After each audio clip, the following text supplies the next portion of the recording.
AgDay Weather is brought to you by Zoetis. Even though calves don't wait for perfect weather to arrive, you can count on Zoetis to be there. Share a picture of your newest calf and you could win a calving season survival kit. Enter now at calvingseason.com.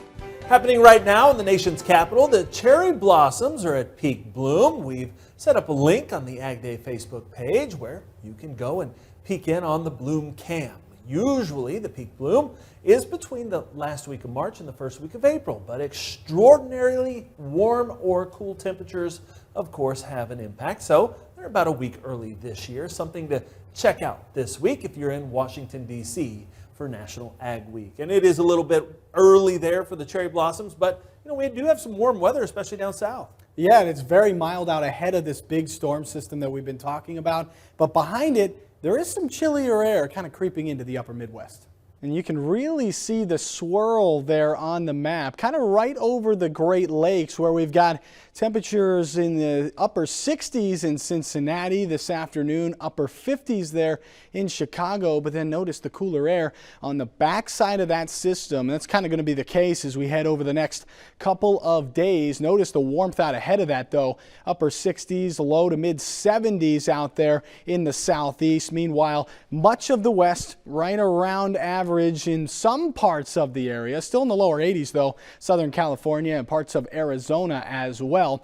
Head into the evening, or rather tomorrow morning, you can really see how that cooler air is advancing to the east and kind of knocking down those highs. Meanwhile, we've got 20s, 30s, 40s back there in the west. And if we head towards tomorrow afternoon, you'll notice the 80s now just in the southern tip of Florida. 60s for the high there in Jacksonville, 70 in Richmond and Wilmington, but that cooler air filtering in a little bit more there into the Great Lakes and the Midwest. Meanwhile, staying pretty mild down to the south, but also remaining dry there again where we have been pretty dry. So here's a look at that map as we head really through the next couple of days.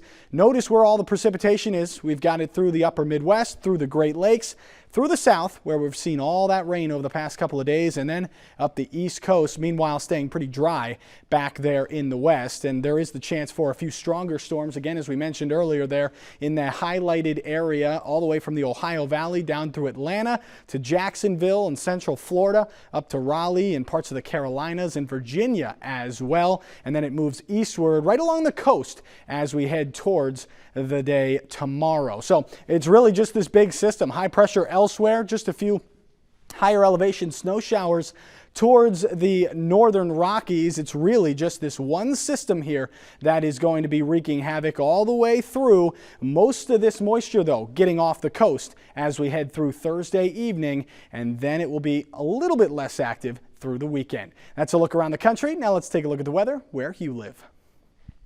Columbus, Ohio, rain and a few storms, a high of 69 degrees. Showers likely in Troy, Alabama, a high of 76 degrees.